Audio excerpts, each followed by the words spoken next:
Tekken 2 had big shoes to fill, and somehow, with less than a year of development, it pulled it off. This was around the time fighting games started moving from arcade bars into your living room. Developed and released in 1996 for consoles by Namco, it didn't just ride the wave of the first Tekken, it straight up outperformed it in sales. Now, by today's standards, it doesn't play as well, and it hasn't aged the best. But going back to it for a retrospective, I can tell you this game deserves respect, so sit tight, because today we're playing Tekken 2.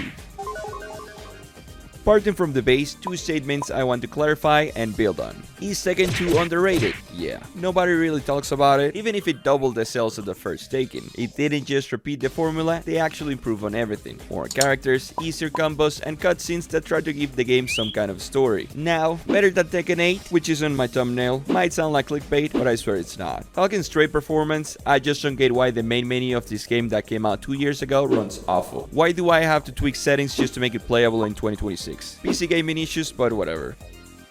Now back to 1996, Namco dropped a masterpiece in no time. They gave you a more sophisticated introduction to the game, a better menu that included multiple game modes and a bigger starting roster. Kazuya is no longer a starter since he's now the main villain. Instead, they added characters like Jun, Lei, and even Heihachi to the initial party. The concept in the selection screen is still the same though. You got limited time to pick your fighter. This game was built for arcades, where they want you spending those quarters. I'm not dwelling on it, there's not a single Tekken game where I haven't picked martial law first. His kicks are just different, he's fun, easy to pick up, and it doesn't matter how long I've been away from fighting games, I can always go back to him. Another big addition here is the combo menu. If you press start and go into the command list, you can finally see and learn the moves your character has. Before, the AI was out there pulling off combos like it had something personal against you, while you just had to make combinations up. Not that matters much, the AI is still not allowing you to land that fancy 6-move combo.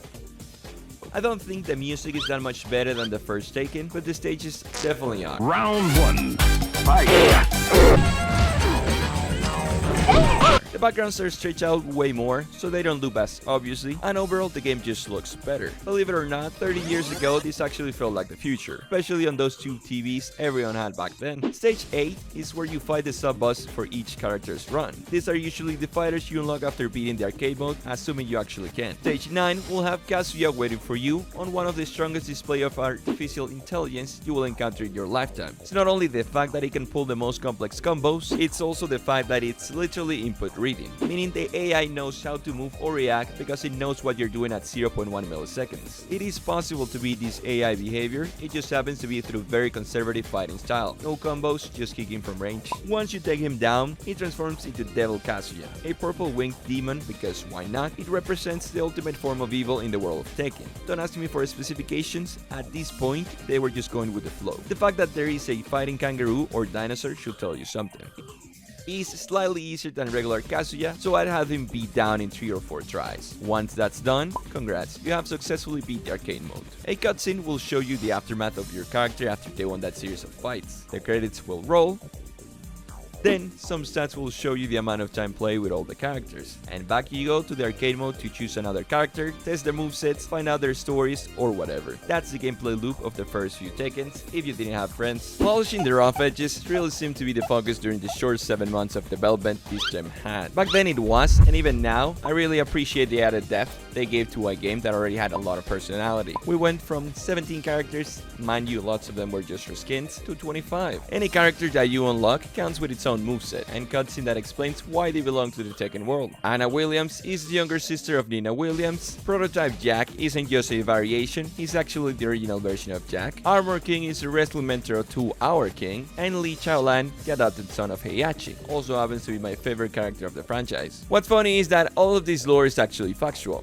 but the cutscenes are so vague that it's incredibly easy to miss, especially when you are a 3-year-old with a deep commitment to button mashing instead of paying attention to anything resembling a story. Tekken deserves a huge amount of respect, not just for what it represented during the transition to home consoles, but because it helped push fighting games into the mainstream. It became the type of game that brought friends and family together for an hour or two. It just became a must-have. Now to be fair, Tekken didn't invent 3D fighters, Virtua Fighter did that first. But Tekken took the idea, made it explode, and its influence created real competition in the genre. Because of that, you started seeing more 3D fighters stepping into the spotlight like Dead or Alive, Soul Calibur, and Bloody Roar. Suddenly, you had where to choose from in the next generation of brawling. Funnily enough, Tekken 2 also ended up becoming the second best-selling fighting game in the console, only behind the great Tekken 3, the father of all modern fighting games, and if you ask me, the best one I have played. Sure, people can say Mortal Kombat, people can say Street Fighter, but anyone that has touched a controller back then knew about the magnitude of what Namco did with Tekken. It wasn't just another fighting game, it was the fighting game for a lot of people.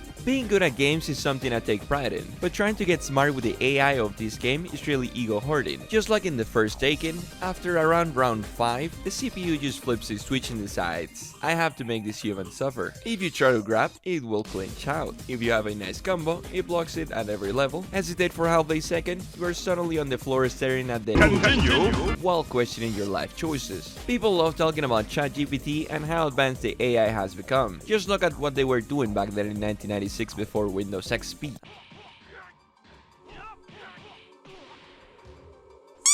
I do find very funny that after being locked in for a good period of time against Kazuya in the last stage, when he turns purple like Spyro the Dragon, it's like he gets instantly downgraded. He no longer can read your movements like Psycho Mantis. This second might have my least favorite starting cast, but nevertheless, this game is great. And there's not much else I can tell you. Going back to the roots of franchises like this, and seeing their evolution really makes you appreciate more of what they are today. That's kind of the reason I do what I do on this channel. It's either that, or the fact that I just can't let go of how fun my childhood was thanks to these games. Good news is, Tekken 3 is next, maybe not today, maybe not tomorrow, but eventually, you'll see me review it. My name is Jorcelis, and with nothing else to say, good night. Tekken 2 is better than The Bouncer.